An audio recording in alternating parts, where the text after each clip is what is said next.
जीवन में हम कई लोगों से मिलते हैं। आप भी ऐसे कई लोगों से मिले होंगे जिन्होंने स्वयं को असफल मान लिया, निराश हो चुके, जिन्होंने ये स्वीकार कर लिया है कि इस जीवन में उनसे कोई कार्य हो ही नहीं पाएगा, वो कुछ कर ही नहीं सकते, किसी कार्य के वो योग्य ही नहीं।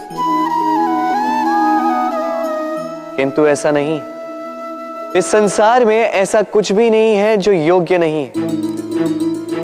कोई ऐसा अक्षर नहीं है जो किसी मंत्र का भाग ना, कोई ऐसी जड़ी बूटी नहीं है जो औषधि ना, कोई ऐसा विष नहीं है जो समय आने पर अमृत ना बन जाए। और इसी प्रकार कोई व्यक्ति अयोग्य नहीं होता, उसे अयोग्य बनाती है उसकी सोच।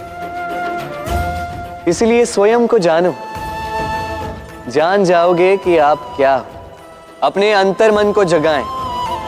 आप देखेंगे कि जिस संसार की नींव ही बनी है आशा से, उस संसार में निराशा, हताशा और हार जैसा कोई भाव अस्तित्व ही नहीं रखता। हम मनुष्य साथ रहते हैं, आनंद पीड़ा मिलजुल कर बांटते हैं, समय पड़ने पर सहायता देते हैं, सहायता लेते भी हैं। किंतु क्या सदा सहायता लेना उचित है?